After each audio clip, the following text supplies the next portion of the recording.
مساء الخير أعزائي المشاهدين، والنهارده من اللور ايست سايد مانهاتن نيويورك هيكون لينا لقاء مع نموذج مصري ناجح. محلات حورس، أو هي سلسلة محلات حورس بيمتلكها رجل أعمال مصري محمد حورس، مشهورة جدا للجالية المصرية والعربية، وحتى يمكن هو يكاد يكون المحلات اللي في المنطقة دي اللي بتقدم أكل مصري، يعني عمل شهرة للأكل المصري. تعالوا بينا نتعرف على قصة محمد حورس ونموذج مصري ناجح في أمريكا.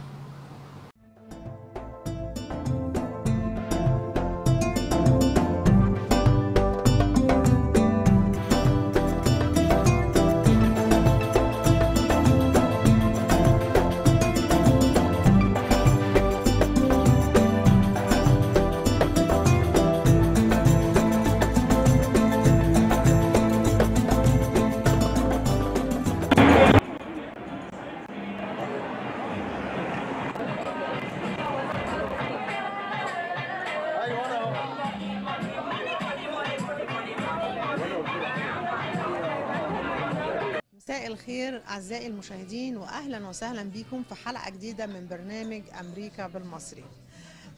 مساء جيجي يا جيجي، مساء الخير يا أستاذ محمد.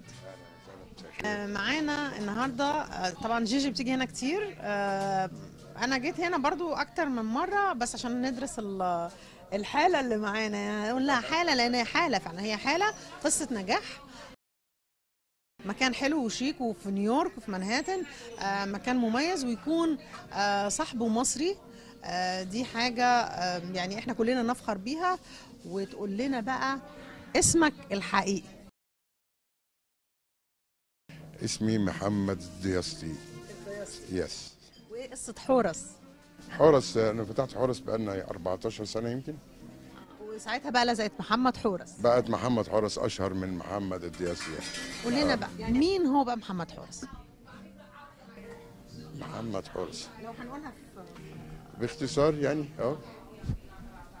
انسان مصري كان عندي حلم وحققته، او حققته جزء كبير منه يعني، وسعيد باللي انا عملته. وفي الفترة دي كلها كان في فشل وفي نجاح وفي فشل وفي نجاح، لحد ما ربنا بيوفقك وبتتحط على الطريق الصحيح.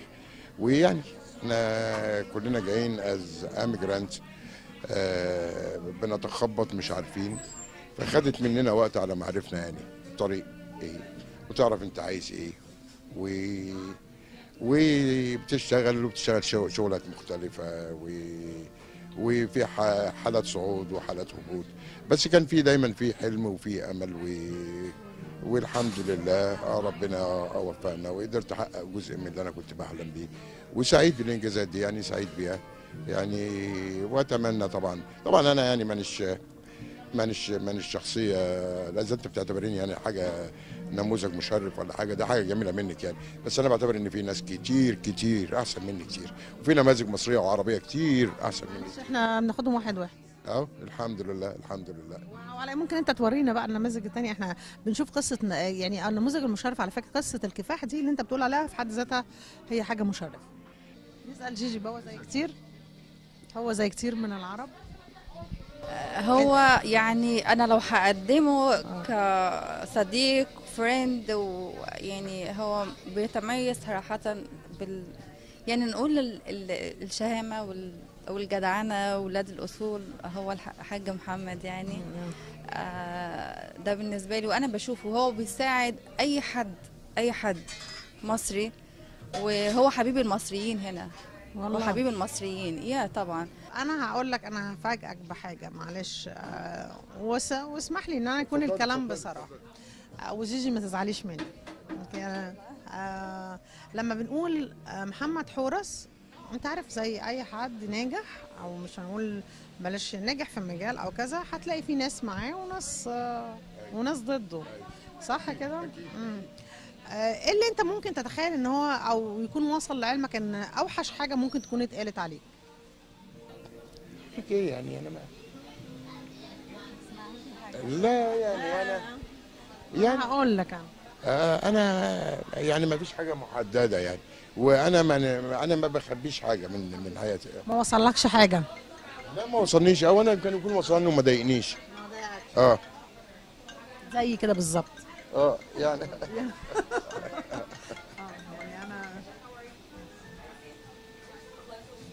يعني يمكن وصلني وما ضايقنيش، يعني انا ما هياش المسائل بالنسبه لي، مش يعني انا عايش هنا بقالي 31 سنه. انا لسه كنت عايزه انا على فكره انا محامي في مصر، انا خريج حقوق. ف وكنت احب ان المهنه دي كنت احبها جدا يعني، كنت احب ان انا ابقى محامي يعني. ولما جيت هنا كان ده صعب.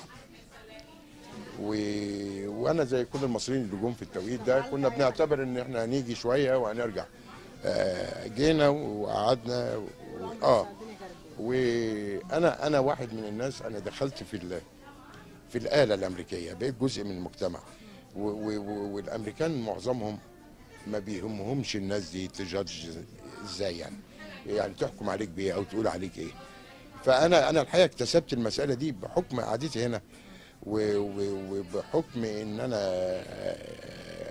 يعني كنت متجوز أمريكية وعايش الحياة ده بشكل عملي، فما بيهمنيش يعني مين هيقول إيه يعني. جيجي، سمعتي حاجه عن محمد حورس؟ لا ما سمعتيش سمعتش غير كل خير. لا، كل خير. انا سمعت كل خير عنه. على العموم حابه اطمنك، انت طبعا قاعد دلوقتي على اعصابك صح؟ لا لا لا انت لا ما انا عارفه. كل الناس شكرت فيك باستثناء حد، والكلمه اللي اتقالت وما اتقالش، ما كانش فيه دليل يعني. هو جاب الفلوس دي منين؟ كنت شغال في الحكومه، ما انا شغال، ما انا فتحت المكان ده لوحدي الاول مكان، ومكان جاب مكان، ومكانين جابوا مكان، وثلاثه جابوا مكان. يا سيدي اذا كنت انا نفسي ممول. انا لسه بسم الله الرحمن الرحيم، ما عنديش محطه برنامج. انا مش فاتح امبارح وفجاه بقى عندي سلسله، ده انا المساله دي بقى 14 سنه. فانا ما وصلتش اللي انا وصلت ده اوفر نايت يعني. المساله ماشيه بتدريج بشكل طبيعي جدا. انا عندي في المحلات وعندي شركاء في المحلات، يعني حتى السلسله بتاعتنا دي انا ما بملكهاش لوحدي. ومعاك شركاء؟ انا معايا شركاء، وانا اللي الاشهر على الاطلاق. انا اللي ظاهر في الصوره، لان انا صاحب الاسم ويمكن صاحب النصيب الاكبر، بس انا ليا شركاء. قول لي انت بقالك بقى قلت لي 31 سنه، اشتغلت ايه اول ما جيت؟ اقول لك ايه يعني، مفيش حاجه ما اشتغلتهاش تقريبا. اشتغلت في البيتزا، واشتغلت سيرفيس، اشتغلت كار سيرفيس، واشتغلت يلو كاب، واشتغلت ليموزين، وكان عندي ديلي، وكان عندي محل فاكهه ومحل سمك. وانتهى الامر بان انت عملت كافيه في بروكلين، وبعدين نقلنا منهاتن وعملت حورس. ودي كانت بدايه يعني الاستقرار، ان يبقى في كارير معين. واخد منك وقت قد ايه حورس عشان يعمل اسم؟ انا يعني انت هتبقى مفاجاه، انا عملته بالشكل اللي انت شفتيه ده. ودي كانت حاجه جديده، انك تحط كمبيوتر سيستم وتحط ناس على الارض وبنات ومجموعات.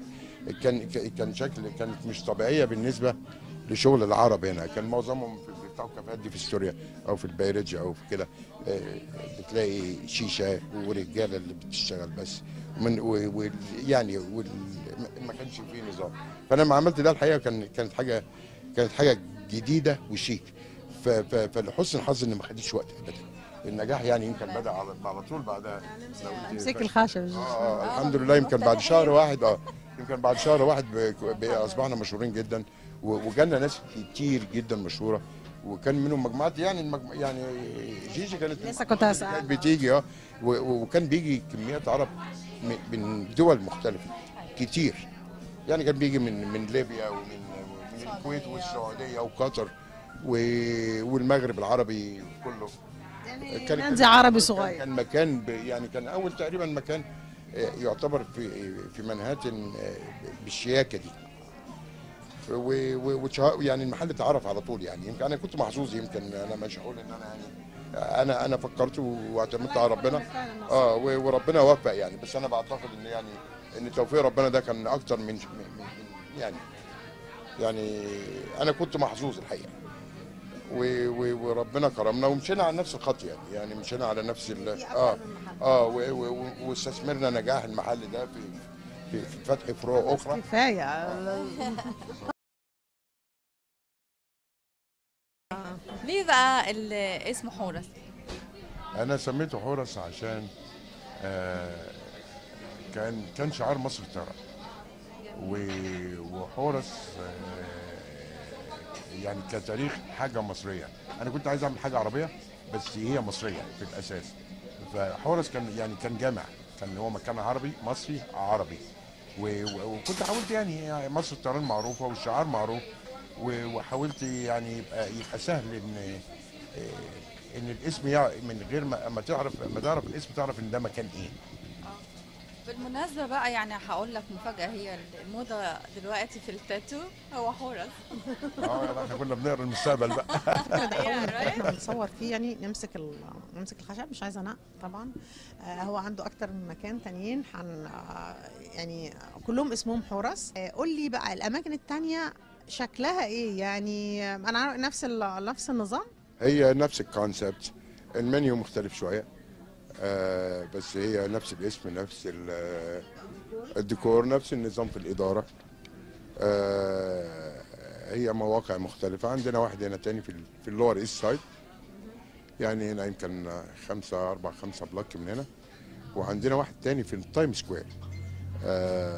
طبعا مكان حي جدا وبيجوا سياح كتير، والحقيقه الديكور بتاعه كمان جميل جدا، جميل يعني يعني مختلف. هو في فرعوني، هو في عامله زي القلعه كده، يعني هو مختلف شويه عن هنا. في فرعوني، في الرسم جوه مش فرعوني بس الديكور كله بيقولوا انه فرعوني. وده بدا يتشهر لان معظم التايم سكوير بيبقى سياح، والسياح بتسافر وبتيجي تاني وبتقول له سياح تانية على المكان، فهو مكان يعني بيبول ان اند اوت، يعني مختلف عن هنا، ان احنا عندنا هنا زباين ستيدي، الزباين بتيجي بصفه مستمره. هو هناك بيبقى يجي اللي بينزل، يعني معظم الناس اللي بتسافر بتيجي بالظبط كده، يعني يعني الزباين بتاعته بتتغير بصفه مستمره، لان الناس اللي هناك كلها معظمها من الاوتيلات وسياح في التايم سكوير. هو مكان ناجح، هو مش كبير قوي بس مكان ناجح وشيك، والحقيقه الديكور بيوقف الناس اللي معديه في الشارع، يعني اللي باسن باي ذا بليس بيقف ملفت للنظر، وفيه اللمسه بتاعتنا المصريه الجميله دي. هتفرجنا عليه طبعا ان شاء الله، بنتشرف في اي وقت. نسال جيجي، رحتي المكان التاني ده؟ بس اي جيجي اكيد. لا اكيد اكيد. بس ده المكان المفضل ده الاساسي. بتحبي ده ولا التاني اكتر؟ لا بحب ده اكتر لان هو كان بدايته من هنا. هو كانت بداية حورس من هنا، يعني كانت أول حورس. وانتي من الأول المؤسسين. مؤسسين جيجي من المؤسسين. بصراحة هو أنا مجموعة كبيرة، مجموعة كبيرة جيجي بيجي منها، يعني كان في الفترة دي كان ما بيجي مجموعة تلاقي جاي مجموعة 20 واحد 15 واحد خارجين، كانت يعني هو الزمن اختلف شويه طبعا مع الناس دي لما بتكبر، كان في فترات كده. بص لا ما اقصدش انها بتكبر بالشكل ده. انت بتتكلم على فتره بقالها قد ايه؟ انا بتكلم على 15 سنه. هي عندها 15 سنه. ما هو ده هي عندها 18 سنه. ما احنا يعني كل ما بنكبر شويه، كل ما الدايره بتاعت العلاقات بتاعتنا بتقل، كل ما بيبقى ارتباطك بيقل، فبتلاقي ان المجموعات قلت، تلاقي مجموعه راحت هنا ومجموعه راحت هنا ومجموعه راحت هنا. انا كل الناس دي بتيجي لسه، بس بيجوا بقى على الانديفيدوال، مش نفس المجموعات اللي كانت بتيجي قديمه. اللي بقى كانت مش متجوزه بتيجي مع جوزها، واللي كانت بتدرس خلصت وبتشتغل وبتيجي مع الكو وركر، ده مع الكو وركر بتوعها زمايلها في الشغل كده. انما المجموعات الترابط ده كانت مجموعات في الفتره دي كمان. كان العرب كان كوميونتي، كان يعني كان في مجموعات كده، تلاقي مثلا مجموعه بيدرسوا مثلا في اللونج ايلاند كولج، مجموعه مش عارف ايه، وفي مجلات حائط بالعربي، وكانت الحقيقه كانت الاكتيفيتي اكتر من الوقت. ليه يعني كل المطاعم والاكلات يعني المطعم الصيني، يعني الاكل المغربي، الايطاليان فود، كل ده مشهور جدا اكسبت المطبخ العربي المصري، سبيشال المصري. يعني ما فيش شهرة قوي للاكل المصري هنا، يعني ما بتفكرش ان مثلا انت يعني تزودوا شوية في المحلات؟ والله احنا يمكن بدأنا، وانا يمكن برضه عايز هو في طبعا اشهر مطبخين في الاكل العربي، المطعم الشامي عموما والمطعم المغربي، يعني الطاجين والكسكس ده مشهور في المغرب، والشامي بيتكلمي على حمص وبابا غنوش والتبولي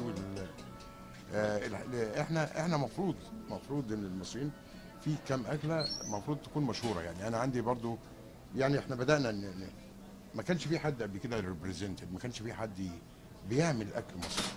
احنا كنا بنعتبر ان الفلافل بتاعتنا احنا كنا بنعتبر الفلافل بتاعتنا هو دلوقتي اللي بقت الكشري، وبقى يعني حاجه زي بقت الملوخيه والباميه اللي هي الاوكرا. ودي بدات الناس الامريكان اللي بداوا ياكلوها بداوا يطلبوها تاني.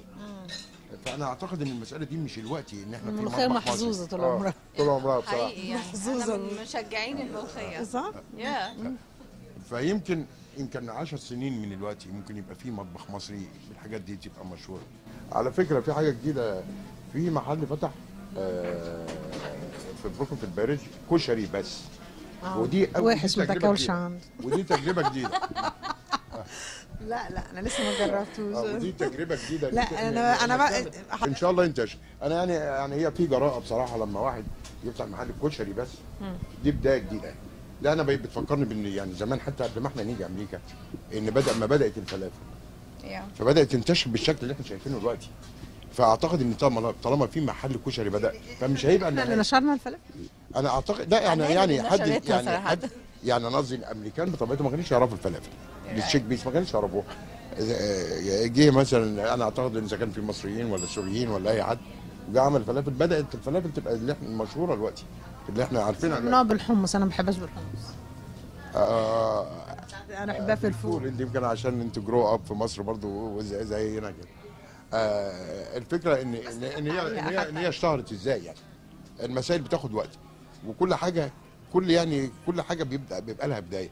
فكون ان في محل كشري يفتح، فدي بدايه لنشر مطبخ مصري. قول لي بقى ايه اكتر اكلات مشهوره للمصريين عند حورس؟ للمصريين ولا الاكل المصري؟ المصريين او اللي كان عندي لا ثقافتها فرنساوي، اكله مصريه. الاكل المصري للمصريين ولا كاكل مصري؟ لا الاكلات المصريه. الاكلات المصريه انا عندي الملوخيه والباميه والباميه باللحمه الضاني. هو عارف انا بحب اللحمه الضاني. الباميه بس. طاجن اي حاجه. وفي الكشري طبعا، الكشري طبعا اكله مصريه مشهوره، يعني بيجيني طبعا الناس عشان ياكلوها بس. ده غير الفلافل يعني مش احنا بس يعني بتاعتنا بس، الملوخيه والباميه والكشري ده بتاعنا، ده بتاع المصريين بس. اهي دعوه للمصريين اللي في نيويورك كلهم عند حورس عشان ياكلوا الاكل المصري المتميز. اهلا بيهم اهلا بيهم واهلا بكل الناس الحقيقه. جه لك حد من الولايات الثانيه؟ من الولايات الثانيه كان طبعا بيجي وفي ناس بتيجي مش من دول ثانيه. من دول ثانيه بيجوا عشان بيجوا من دول ثانيه. ما احنا بيقول لك مخصوص من دول ثانيه. في ناس بتيجي اما بتنزل هنا لازم تجينا. لا انا بقصد حد بيجي لك مخصوص، يعني احنا مثلا الولايات المحيطه. من المحيطه بيجي من نيوجيرسي، بيجي من بنسلفانيا بيجوا، ومن كناريكت بيجي ناس، بيجي مجموعات الحقيقه، بيجوا كده في كل فتره. واللونج ايلاند من عند بقى لسه هقول لك ما فكرتش تفتح في اللونج ايلاند؟ لا الحقيقه انا عشان انا بطبيعتي ما بحبش الترافلنج، يعني ما بحبش السواقه قوي. والمطعم محتاج تواجد بصفه مستمره يعني. بالنسبه للكوارع بقى الكوارع ده بالطلب بقى. لا ده بالطلب. قول لها يوم بقى مخصوص. بالطلب. انا هفتح محل كوارع جيجي. والله انا بتكلم كده، بفكر كده كوارع وممبار والحاجات دي ومش عارف ايه ولسان ومخ وفشه. على فكره انا فكرت في كده والله جداً. انا والله فكرت كنت بفكر في كده. جداً. وهقول لك يعني مصمت. ما انا هقول لحضرتك Yeah. ما انا هقول لحضرتك عمري انا ما طبعا كنت يعني عليه مصمت. مصمت. انا شخصيا فكرت في ان انا اعمل حرس في كوارع ولحمه الراس والكلام ده. خلاص معاك انا. انا بقول لحضرتك مش تاكل. انت عارفه انت عارفه انا هيبقى معظم زبايننا هيبقوا العرب عموما، طب يلا. وهيبقوا الايست اوروبيان لانهم بياكلوا الحاجات دي كمان، والساوث امريكا. خلي بالك انا معاك في الكوارع. دايسه ده قولي لي امتى ويلا. والله يوم الاربعاء. لا يوم الاربعاء نبدا الكوارع. شكل الكوارع الاربعاء. لا مش ناكل كوارع، انا بكلمك نفتح محل كوارع. انت لو استعدادك طيب انا يلا انا جاهز. انا جاهز والله. انا على فكره بدور على حاجه جديده برضه. انا كنت بتكلم مع جيهان فبقول لها يعني لا لما يا جان هتقف على الدواء. انا ما اعرفوش. مساء الخير عليكم. نعرف المشاهدين بيكم. حاتم جبر. خالد البوداني. قول لي حضرتك بتشتغل هنا ولا ضيف ولا ايه؟ ضيف وبشتغل هنا في نفس الوقت. بتشتغل ايه؟ مديرة. يعني بالنسبه لك بتيجي بس في الفرع ده ولا يعني مسؤول عن الفرع ده بس؟ مسؤول عن الفرع ده بالظبط. اسالك عن محمد حورس. طبعا حبيبي. قول ايه؟ محمد طبعا من اكبر رجال الاعمال هنا في امريكا، في الجاليه العربيه والمصريه يعني. محترم جدا يعني، وبيقف مع كل الناس بصراحه. انسان ممتاز. وليه يعني تقل سياسي واجتماعي في المجتمع هنا. طبعا. انت بتقول له ثقل اجتماعي وسياسي. تقيل يعني، بس هو على فكره استاذ خالد برضو من لا استنى، انا عايزاك تعرف المشاهدين بنفسك. انت عرفت لا مش المهنه بتاعت هنا. ما انا بحاول ابقى اندر كفر يعني. ايوه انا منتج وهوست بتاع شو اسمه لايف فروم امريكا. واضع هو. بحب مش عايز اسيح قوي. يعني المفروض ان انت يعني فنان تحب الشهره. لا ما هي شويه شويه ان شاء الله. محمد حورس بيجي لك؟ طبعا محمد يعني من اكتر الناس اللي بيقفوا مع الشو يعني بيدعمك زي ما انت بتدعمه كده وعمال تقول عليه طبعا قصايد وبتاع. لا ده انا كتبت شعر. طبعا لا محمد بيجي على طول وعلى طول يعني بنتناقش فيها، لان هو السياسي. انت عارف محمد كان محامي، فاحنا كتير بنتكلم في مثلا الموضوعات اللي انا عايز اعملها في الشو بتاعي مثلا. ايه الموضوعات اللي ممكن نتكلم فيها. بنتناقش مثلا ضيوف معينه، مثلا بنحاول نجيب ضيوف معينه. فكتير من محل اكشلي هنا من المحل ده باجي هنا اصطاد، بس اصطاد ضيوف يعني. علاقتك بمحمد حورس بقالها كام سنه؟ حوالي 18. 18 سنه. تعرفت عليه ازاي؟ والله الاول كنا في التاكسي بيزنس، كان هو عنده تاكسي وانا عندي تاكسي، وبقينا نعمل فريندشيب مع بعض. وبعدين هو فتح هنا وانا فتحت مكان الاولاني، وبدانا نحارب مع بعض في البيزنس. في ناس بتفكر ان الحياه هنا في امريكا سهله. انت بتقول يعني انت بتعرفه بقالك 18 سنه، وكنت يمكن في بدايه الطريق او في نصه او في يعني 18 سنه. انت بتعرفه من 18 سنه. 18 سنه كنت انت ما تعتبرش حققت يعني كنا لسه بادئين، بس كان عندي اليولو تاكسي بيزنس يعني من الاول. انا عندي اليولو تاكسي بيزنس من سنه 84. تقول ايه للناس اللي بيحلموا ان هم يسافروا او يجوا لامريكا؟ انا مش بقول ان احنا مش على فكره بنقدم لكم تجارب حقيقيه جدا. الناس دي بتتكلم من قلبها وبتقول الحقيقه. فنقول نصيحه للي بيجي امريكا او اللي عاوز يجي امريكا. والله اللي عايز يجي بس يكون عنده جول، يعني اللي هو يحققه هدف معين بيحققه. لكن ما تجيش يوم هنا اجازه ويوم شغال ومتفسح وبعدين في الاخر اصلا ما تعملش حاجه. تقولوا لي حاجه احنا ما نعرفهاش عن محمد حورس. هو ده اللي معاه اولموست افري داي. حاتم يقول حاجه اسراره يعني كاتم اسراره. كاتم اسراره. بصي اقول لك حاجه، محمد زي ما قلت لك سياسيا واجتماعيا تقيل هنا جدا، ومن الناس اللي بتحب يعني كلنا طبعا بنحب البلد حتى لو ما رحناش بقى لنا مده او كده. بيعمل هو انفولد جامد قوي، متداخل في حاجات كتيره يعني. مثلا سياسيا كان ايام انتخابات الرئاسه كان عمرو موسى صديق لي يعني كان هو ماسك حملته. كان هو ماسك اللجنه الانتخابيه بتاعته في المنصوره صح. وهو نزل عمل له كذا دونيشن، يعني عمل دونيشن وعمل اجتماعات للكامبين بتاعه. كان هو ماسك محمد المنطقه دي كلها، وقعد يعني مع عمرو موسى طبعا شخصيه ممتازه. محمد قعد معاه كتير، بس برضو كان يعني من الناس اللي هو يعني بيتقبل الحياه الديمقراطيه. برضو ليه صفحات كتير على الفيسبوك على فكره، هو ما بيقولش عليها بس يعني كل نفس الاسم. لا مثلا يعني مثلا لمصر، صفحات لمصر. يعني في عنده صفحه اسمها دعم الاقتصاد المصري فيها اكتر من 200,000 فان. في واحده بتاعت رجع سلاحك عملها بعد الثوره على طول، لكل الناس فيها اكتر من 150,000 فان. ايوه انا عايزه الحاجات دي. عنده صفحات كتيره على الفيس. يعني هو ناشط جامد جدا من ورا الستاره، ما بيحبش ان هو يعني بيعمل حاجات كتيره لمصر من ورا الستاره، مش عايز يبين ان هو انا الشخص ده. لا استاذ خالد ما تعرفش عنه حاجه؟ ما حدش يعرفها؟ لا انت 18 سنه ما فيش حاجه انت تعرفها؟ لا هو نفس السيم ثينج. طب على قديمه؟ لا ما على قديمه لا، احنا حاربنا كتير عشان نبقى كويسين، يعني عملنا would حاجه. like to know why do you come to Horus? Honestly, I'm just coming here for a couple of days. I'm from Montreal. Okay. So I wanted to go an Egyptian place because I know there is lots of Egyptian places here and we don't have much in Montreal. Okay.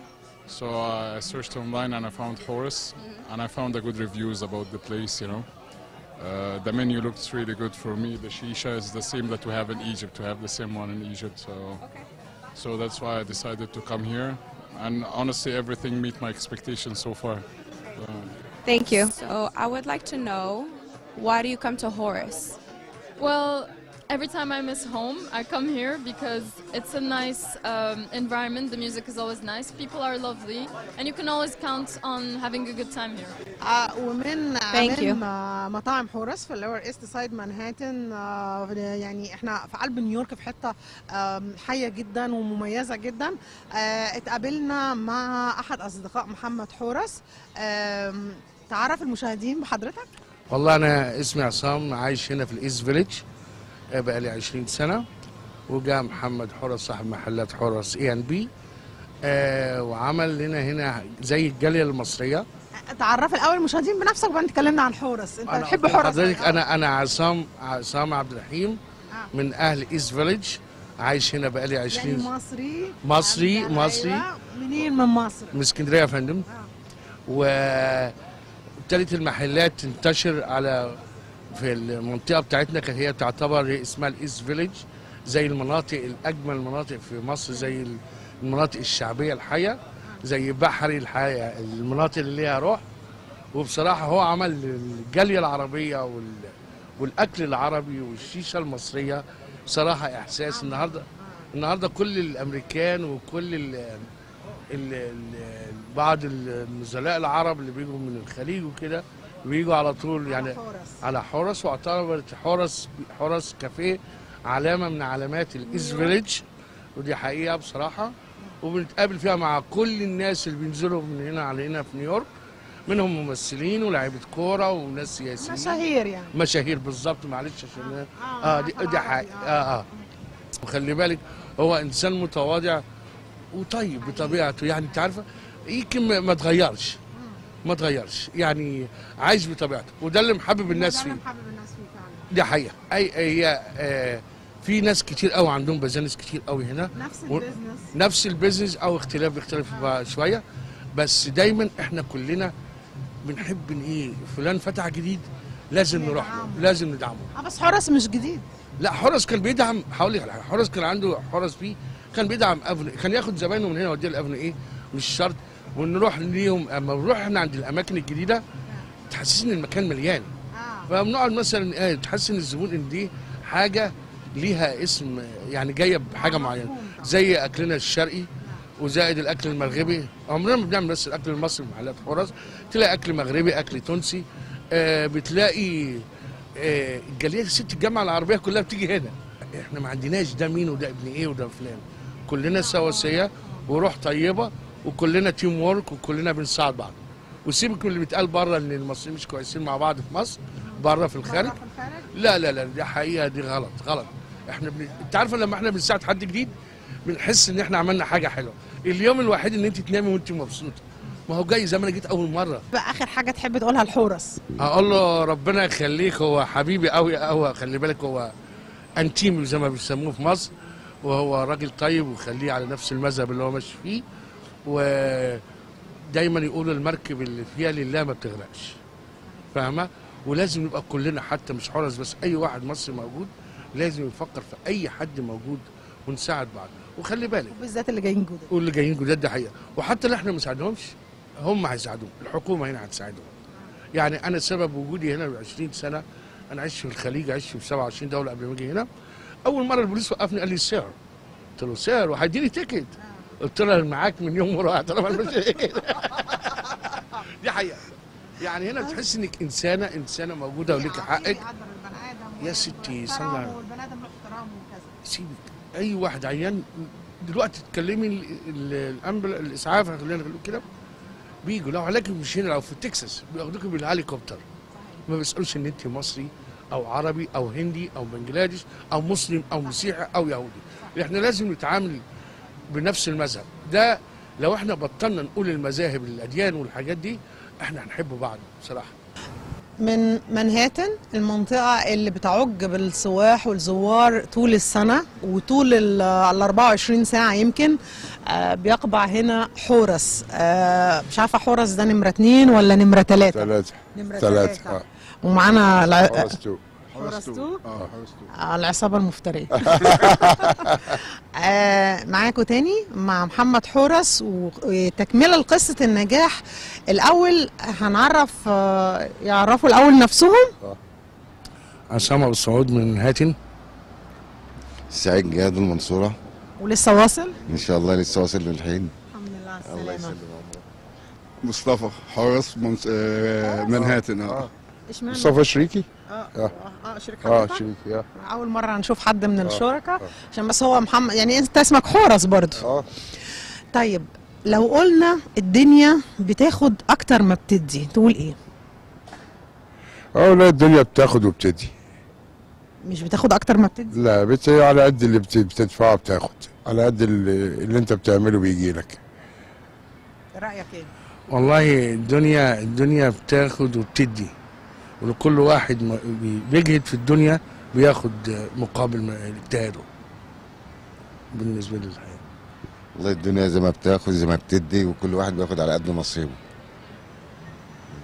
نشوف الحاجه. الدنيا بتدي على حسب كل مجهود كل واحد بيحط مجهود وبيبذل مجهود، وربنا بيديله على قده. طب احنا يعني يا جماعه انتوا يعني لا يعني لا، في تفاؤل. الدنيا بتاخد قد ما بتدي، دي حاجه كويسه، لانه في ناس بتقول الدنيا بتاخد اكتر ما بتدي. فهنقول في قصه او مشوارك الطويل ده، وبقاله كام سنه؟ احنا قصه حورس 15 سنه. 15 سنه حورس لوحدها. انا مؤمن يعني ان ما حدش بياخد كل حاجه، يعني دايما حاجه على حساب حاجه. حياتك الشخصيه لو انت بتهتم بعملك قوي بتبقى حياتك الشخصيه يعني مش متوازنه قوي. يعني كل حاجه، يعني انت لو اما بتبدا بشغل وبتبدا في بيزنس بتكبر في المجال ده، بس انا متاكد ان بتبقى في حاجات تانية انت فقدتها في الحياه، يعني تفقد راحه البال وبتفقد يعني شويه حاجات. اهم حاجه بقى انت عايز ايه اللي بيسعدك اكتر. في ناس طبيعتها انها تبقى موظفين، يعني ناس تبقى موظفه وبيريح دماغه، وفي ناس ما دي الحياه دي ما بتحبهاش. وفي ناس عندها روح المغامره. اللي انت بتحبه اكتر اللي هتلاقي نفسك فيه هو ده اللي بتعمله. والمجموعه دي كلها مغامره. مغامره، انا بعتقد ان هم كلهم. شوفي اي حد يبقى رجل اعمال وبياخد المخاطره دي بيحب المغامره، اكيد بيحب النجاح اكتر من اي حاجه ثانيه. انا واحد من النوعيه دي، وانا اعتقد ان كله من نفس الفصيله يعني. الراجل جاي زياره. الراجل ده راجل اعمال في مصر صديقي وجاي يزورني. وبرضه المخاطره، يعني طبعا انا عارف حياته ايه يعني. فبرضه راجل زي حالتنا كده بدأ من تحت الصفر وعمل لنفسه كيان، ومن الناس من النماذج الجميله اللي ناجحه يعني. كلنا ناس يعني ما فيش حد، كلنا بدأنا من زيرو يعني، وعلى قد مجهودنا ربنا اكرمنا يعني. وانا بعتبر ان ده الوضع الطبيعي لاي حد بيتعب يعني. ما ندمتش ان انت ما اشتغلتش في المحاماه؟ لا، انا كنت اتمنى قوي بصراحه ان انا اشتغل محامي، بس في حاجه هنا مهمه قوي. المحاماه يعني كلام. واحنا كناس اتربينا في مصر وجينا في مصر وما دخلناش المدارس بدري هنا، فدايما هيبقى عندنا اللكنه اللي هي ايه، تبان ان انت ما انتش مولود هنا، you're not an American. فدي كانت هتبقى صعبه. يمكن لو انا كنت دكتور ولا مهندس ولا حاجه كانت المساله دي بقت سهله، بس عشان تبقى محامي يعني كل اللي بتعمله انك بتتكلم، وبتتكلم يعني في لكنه. يعني برضه ممكن قاضي يقول لك ايه قول تاني اكسكيوز مي كده، فانا ما حسيتش ان دي ممكن ابقى انا متفوق فيها. وانا بصراحه لا، انا احب ابقى شاطر في اللي انا بعمله، حتى لو كنت بعمله بسيط جدا ابقى شاطر في اللي انا بعمله، مش مهم يعني حجم اللي انا بعمله، بس طالما دخلت مجال انا المفروض ابقى شاطر، او ابقى يعني بحاول ابقى اشطر واحد لو قدرت. فما كنتش حاسس ان انا هبقى لو بقيت محامي كنت هبقى يعني صاروخ، بالعكس هبقى واحد ضمن ناس كتير. يعني انت ما ندمتش؟ لا انا ما ندمتش، انا ما كان ممكن اندم لو انا ما نجحتش، بس انا الحقيقه الحمد لله ربنا وفاني، وانا مبسوط سعيد قوي باللي انا بعمله وحابب اللي انا بعمله، والمجال ده يعني وحياتي انا كلها راضي عنها يعني لو الزمن رجع ورا برضه اختارها زي ما هي كده. لسه كنت هسألك. اختارها زي ما هي كده، بالسفر برحله السفر، برحله السفر باللي بيشوفه انا مؤمن زي ما بقول لحضرتك، انا مؤمن بان ما فيش حد بياخد كل حاجه، دايما بيبقى حاجه على حساب حاجه، بس انا راضي يعني عن راضي، ولو الزمن رجع تاني هتغير حاجه اقول لك لا انا عايزه زي ما هي كده. يعني بنحمد ربنا يعني على ان انا بعتبر نفسي حققت نجاح، كان ممكن تبقى احسن، بس انا راضي سو فار على اللي احنا بنعمله، واحنا برضو ان شاء الله نكبر تاني، وعندنا امل، يعني عندنا امل ان احنا نبقى الجروب بتاعنا وحرس جروب يبقى اكبر وننتشر اكتر، ويعني دي خطوه على الطريق يعني. الحمد لله الحمد لله الحمد لله. قول لي بتحب حورس ده ولا حورس الاولاني اللي احنا قابلناك فيه اول مره؟ والله انا بحب حورس الاولاني، عشان حورس الاولاني دي كانت نشأتنا، يعني اول حاجه كان بيعتبر زي النادي الكوميونتي بتاعنا، فدايما ليه معزه خاصه عن اي حورس، زي البكر بتاعكم. البكر زي ما بيقولوا، مظبوط صح، البكر. صحيح. قول لي حاج، انت جيت هنا قبل كده ولا دي اول مره؟ لا دي تاني مره هنا في حورس ده؟ حورس بتحب انهي حورس اكتر؟ والله حورس اللي انا شفته اول مره وبرضه طيب الحاج مصطفى انت شريك هنا وهناك؟ لا هنا بس. بتروح حورس التاني؟ انا قابلتك برضه هناك. لا حورس بتاع حورس البي، يعني هو بيعتبر من احسن المحلات اللي هي كبدايه حورس، وهو كان محل ناجح طول عمره يعني. واثر على اسم المحل هنا؟ لا بالعكس يعني، ما اقصدش يعني فادك، اقصد فادني كتير يعني. انا معظم كاستمر بيجي كانوا من هنا بيروحوا هناك، وبدل ما يروحوا هناك يجوا على هنا، يعني وفرنا لهم المسافه، بدل ما بيسبند التايم عشان يروح هناك، لا بيجي هنا اقرب له. انت حورس بيجي لك زي ما انت ما بتروح له؟ لا انا بروح له اكتر. انت بتروح له؟ عندنا مشكله في الباركن هنا عشان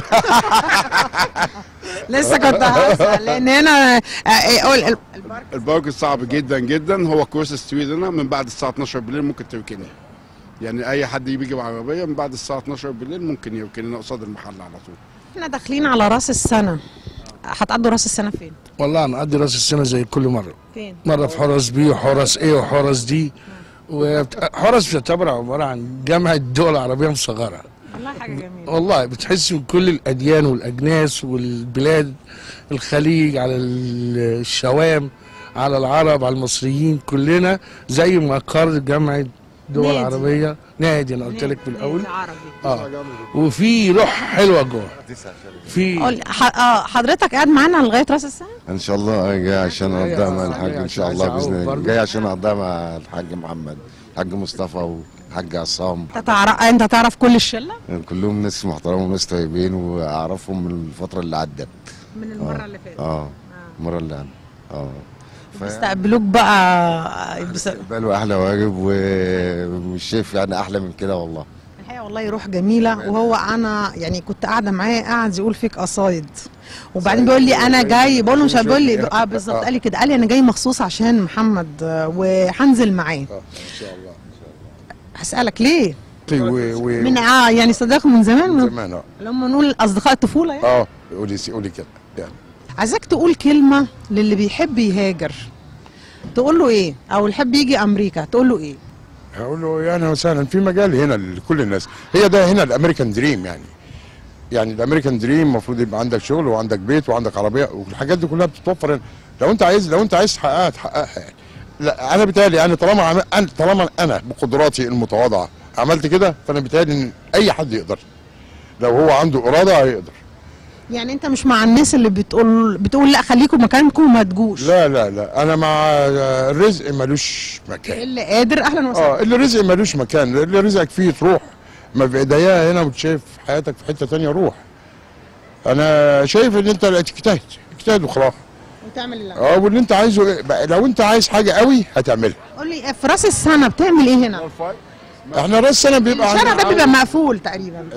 المنطقه دي واحنا بيجي ناس طبعا عشان يروحوا يشوفوا الابل بيروحوا هنا وياخدوا كوفي. هنا انا طبعا بيبقى عندي ناس جايه اساسا تقعد هنا عشان تروح بايته، معظمهم يعني اصحابنا وكان مصطفى تقريبا ما بيعملش شغل اليوم ده. كل الناس بيجوا اصحابنا وقرايبنا عشان يشوفوا يروحوا يشوفوا طب قول لي حاجه مصطفى، الكلام ده لما بيجي لك الناس اللي انت بتعرفهم وكده يعني مش هقول بيضايقك، بتفضل الزبون اللي هو غريب عنك ولا الناس القريبه منك؟ والله انا الصحاب او الزبون اللي بيجيني بيفيدني فهو صاحبي، يعني دي نمره واحد عندي. فانا بتعامل مع الناس كلها انها كلها اصحابي، وعندي انا يعني صاحبي اللي هو بيجي ينفعني دوت، او الزبون اللي بيجي عندي هو احسن من اي حد عندي في الدنيا. لان هو ما بيجيلكش حد بقى عشان انت صاحبه وهو يعني؟ لا انا صاحبي باخده بره، ما باخدوش في مكاني، اروح بيه بره في اي مكان. عند حورس اخده هناك عنده ده بيت العيله. يعني انا بصراحه يعني انا كل ما باجي اروح عند حورس بلاقيه عنده ناس كتير شله يعني، وبيصمم ان والله ما يعني لازم الناس كلها تاكل ولازم الناس تشرب ولازم الناس تحلي. ما نعرفش نعمل غير كده بصراحه يعني. هو يعني انا ما نعرفش نعمل غير كده، مش هيبقى لها طعم بصراحه الا كده يعني. وهم الناس سعودت على كده وانا سعيد بكده. هو محمد كمان بيحب يجمع الناس كلها، يعني بيحب يجمع الناس كلها، لان هو اساسا جاي من بيت كرم، فالكرم في دمه، فما بيقدرش يستغنى عنه مهما يروح. هو كده يعني احنا عاملين محل في المنصوره، واخد بالك؟ لا سيدي منصور، اسمه سيدي منصور في المنصوره، محل كبير جدا يعني، ونفس الكلام هناك برضه يجمع. فين في المنصوره؟ في شارع قناه السويس جنب المحافظه على طول. بنروحوا دايما الحاج دايما مجمع الحبايب هناك دايما على طول متجمعين في وجود الحاج محمد يعني، وكله بيكون مبسوط وكله سعيد اللي احنا حواليه. لما بيسافر مصر سافرت معاه مره؟ لا والله، لان انا اسرتي هنا وكل شغلي موجود هنا. ما بتسافرش معاه؟ لا ما بسافرش معاه لانه ساكن بعيد برضه. ساكن بعيد فين؟ في المنصوره ولا في اسكندريه. والله الناس دي ناس يعني انا مش عايزه اخلص الحلقه يعني. انا لفيت كل فروع حورس، او لسه في فرع احنا ما شفناهوش. لسه في فرع ما رحناهوش. لكن روح حلوه وربنا يبارك لك يا رب. شكرا بجد والله يعني مصري اصيل، عنده خير في اهله في اصحابه، ما نساش، راجل متواضع جدا برغم كل النجاحات اللي هو حققها. خليكم معانا. مساء الخير، تعرفي المشاهدين بيكي؟ انا رانيا، انا بشتغل في حورس بقالي سنتين. بطلة في ايه؟ الجودو. كنت بلعب جودو عندي 6 سنين، دلوقتي انا بمرن بعد ما بطلت لعب من 10 سنين. ليه انت عندك كام سنه؟ انا مش عايزه 30. بطلت من 10 سنين. قولي لي انت اللي ماسكه المحلات؟ هنا الفرع ده بس، كل فرع وليه المانجر بتاعه. بينفعك الجودو في حاجه؟ بينفعني كتير والله طبعا. بينفعني في كل حاجه. قولي لي كونك ان انت يعني واحده بنت وكذا وماسكه محل، دي حاجه سهله؟ هي مش سهله، بس هي بتعتمد على قوتي الشخصيه، وبرضه الرياضه هي اللي فادتني في حاجه زي كده، هي اللي خلت عندي قوتي الشخصيه. بس انت بتتعامل مع امريكان بيبقى عندهم وعي وثقافه تقريبا غير العرب او غير المصريين، بيقدروا يتعاملوا مع الست مش انها ست، لا هو الموضوع كله فكر. ايوه، اداره مش اكتر. بالظبط، ما بيفرقوش. بقالك كام سنه هنا في حورس؟ بقالي 2 سنين، بس اعرفهم من قبل كده. احنا فاميلي، وان فاميلي. الحاجه مصطفى والحاج محمد. الحاج محمد حورس، لو بنقول الحاج محمد حورس تقولي فيه ايه؟ اقول ابو الكرم كله. كريم جدا، مفيش حد عايزه وواقف جنبه غيره، جاب له شغل وشغله. بالعكس لو عوزتيه في اي حاجه، الموضوع مش بس شغل، اكتر من كده. بنتجمع في رمضان، بنتجمع في الاعياد، بيفتكرنا. لغايه دلوقتي بناخد عيديه دي لوحدها طبعا، فاكرنا حتى في الاعياد، مفيش مره نسينا. يعني الاب الروحي ليكم بالظبط كده. تعرفي ان انا كل اللي بقابله يمكن هو الاجماع من كل الناس ان هو كريم جدا جدا جدا جدا، ومطبخ حورس معروف بكده. قولي لنا كلمه لكل اللي بيشوفك في مصر. النجاح مش امريكا، انت ممكن تنجح وانت شغال في مصر في بلدك وتبقى ناجح. هو الفرق بس انك يبقى عندك طموح واصرار وتحقق اللي انت عايزه. احسنتي. مساء الخير، تعرفي المشاهدين بيك؟ هشام علي. منين يا هشام؟ انا من سوريا بس ولدان هنا. حضرتك؟ مولود هنا. الاسره سوريه وعايشه في سوريا؟ لا، عايشين في تركيا. بعد الازمه نقلوا تركيا. من كام سنه؟ من تقريبا 4 سنين. عندك اتصال بيهم؟ اكيد اتصل فيهم كل يوم. قولي الشيفت بتاعك هنا من كام لكام؟ الشيفت بتاعي هنا انا ببتدي من الساعه 7 المساء للساعه 4 الصبح. حضرتك بتعمل ايه بعد كده؟ بعد كده اروح البيت، وبعدها هيكون عندي كليه من الساعه 9 الصبح ولا 10 الصبح حسب. انت شايف ان الحياه هنا تعب ولا شايفها سهله؟ الحياه هنا اكيد تعب، لما يكون في شغل ودراسه اكيد تعب، بس الحمد لله. عندك عيله او قرايب هنا؟ عندي خالي، وعندي هنا المحل هم عائلتي الثانيه، عشان اقضي وقتي هنا كتير. الحاج مصطفى والحاج محمد حورس. محمد اكيد. اهلي دول. قولي انت من ساعه ما جيت اشتغلت هنا، انت بتشتغل في نفس الفرع ده؟ في نفس الفرع، ما نقلتش غيره. بتشتغل ايه هنا؟ انا بشتغل هنا ويترز على الارضيه. ويترز. طيب لو يعني نوعيه الجست بتوعك ايه اكتر من انهي جنسيات؟ اكتر الجنسيات هنا يجينا جنسيات مختلفه، في منهم افريكان، في منهم بوريكان، دومينيكان، and a little bit of Arabic. في عرب. في عندنا عرب. في عندنا والمصريين. مصريين يجونا كتير، وفي خليجيين يجونا كتير. حد بيعلق على كلمه حورس؟ حد سالك؟ اكيد كلهم هم بيعرفوا اللوجو. في هنا كتير عالم بيعملوا اللوجو ده وشم عندهم، فدايما بيسالوني عليه. بيسالوك عليه بيقولوا، وانت بتقول لهم ايه لما بيسالوك على اللوجو؟ بقول لهم ده رب من ارباب مصر في القديم زمان. انت عارف كده؟ طيب لما بيجي لك جيست وبيسالك، لان انا شايفه الديكور مغربي وكذا، يعني مش كده؟ اللي جوه مصري؟ بس الاناره عندنا الفوق المغربي، بس الديكور الباقي الديكوريشن كله مصري. حضرتك طبعا انتوا بتقدموا الشيشه والمشروبات في عندنا اكل مصري. في اي انواع معينه بتتميز بيها هنا؟ ليها طلب كتير. اكتر حاجه هنا مطلوبه عندنا الكفته. الكفته المصريه. الكفته المصريه. عشان يعملوها هنا هوميد ففريش، في العالم كتير تطلبها. بشكرك جدا وبتمنى لك التوفيق. الف شكر. ميرسي. شكرا. في قلب حورس هنا اللي هو قريب من برودواي. احنا لسه مكملين ومعانا مجموعه جميله. تعرف المشاهدين بيكي؟ رشا. منين يا رشا؟ من اسكندريه. زيي. بجد؟ الدم بيحن. طبعا. ريم من فلسطين. محمد من اسكندريه. اسكندريه؟ ايوه. منين الكوفيه دي هسأل بنتي بقى. نعم. باسم من فلسطين. المدام صح كده؟ يبقى حضرتك من اسكندريه ودي المدام بتاعتك. احنا اسكندرانيه. قولوا لي انتوا ساكنين من مكان قريب من المكان؟ لا احنا جايين هنا سياحه، احنا في فلوريدا، عايشين في فلوريدا. يعني انتوا سياحه على نيويورك من فلوريدا؟ بتنزلي مصر؟ بننزل كل سنه، لسه جايين بنقعد طول الصيف في مصر. والله. العيله كلها؟ كله انا وجوزي وولادي كلنا بننزل على مصر. بتيجي حورس هنا على طول؟ اول مره. اول مره. وايه اللي لفت نظرك اللي خلاكي تخشي المكان؟ والله جينا عشان ارجيله، اصحابنا بيأرجلوا فجينا عشانهم. يعني عرفتي ازاي؟ عن الانترنت يعني، ودخلنا وي سيرش ات اند وي فايند. لقيتي فيدباك كويس؟ ممتاز. كويس. ريفيو كويس عليهم. ريفيو كويس. انتوا عارفين ان في حورس تاني غير ده؟ لا لا ما نعرفش. لا ان هي سلسله حورس؟ لا كويس والله. حورس تاني. في اكتر من حورس. من هنا قريب برضو ولا؟ اسالك الحاج محمد. احنا صورنا هناك وفي اكل مصري برضو وشيشه وكل حاجه. احساسك ايه لما بتلاقي مكان يعني صاحبه مصري في مكان حلو زي كده؟ حاجة جميلة جدا جدا، بننبسط طبعا أكيد يعني. طبعا أكيد طبعا قاعدة قد ايه في نيويورك؟ أسبوع. هتيجي هنا تاني؟ إن شاء الله. عجبك المكان؟ احنا بنيجي كل سنة. طبعا أكيد. واضح المعاملة ممتازة يعني، بس شكلها هنيجوا بكرة يعني، فلو في شوية ديسكاونت كده شجعنا نيجوا بكرة. اوصيلك الحاج مصطفى، المصريين يا جماعة في كل حتة يعني بجد، خفة الدم والمرح في كل مكان يعني ما نسيوش. انا مبسوطة ان انا قابلتكم قوي. كمان. تحبي تقولي ايه لكل اللي بيشوفوكي في مصر؟ يلا قول لهم وحشتوني قوي قوي قوي. مش لسه جاية؟ بس بيوحشوني على طول. لا بيوحشوني على طول، واسكندرية، وربنا معاكم يا رب يا رب يعني، ويعينكم على اللي انتوا فيه ان شاء الله باذن الله.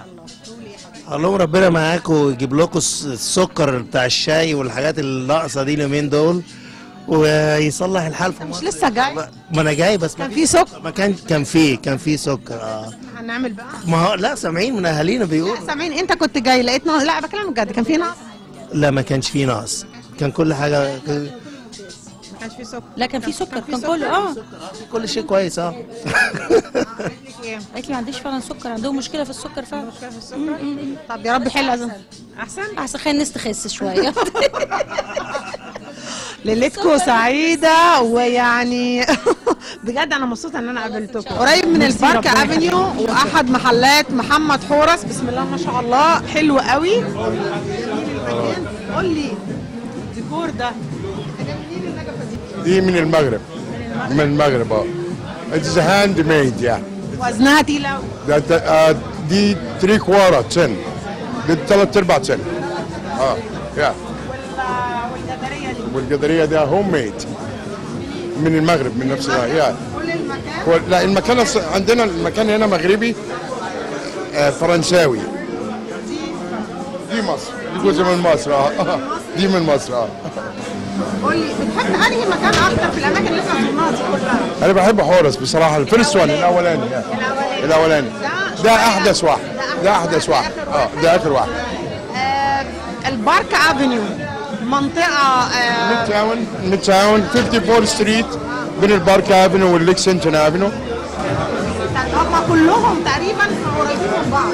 كلهم في منهاتن، كلهم في منهاتن، وان في الويست سايد، واحد في الايست سايد، واثنين داون تاون. ليه منهاتن دي الجزيره بتاعت منهاتن، دي العاصمه بتاعت العالم، عاصمه المال والاعمال. كل اموال البورصه واليونايتد نيشن، الامم المتحده، والاعمال كلها في منهاتن. انت لو احنا بنقول هتفكر يعني، مش عايزه اقول يعني ان انت هتتوسع اكتر، تتوسع برضه في منهاتن؟ هتوسع في منهاتن. منهاتن يعني is my favorite place.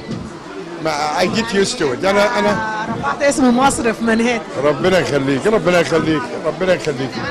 مبسوطه جدا بان انا قضيت معاك الوقت ده. انا مش هاخد من وقتك كتير، انا شايفه النهارده يوم بيزي قوي عندكم. ده كان اخر حورس لينا، في حورس تاني احنا ما زرناهوش، لكن الناس عايزه تعدي.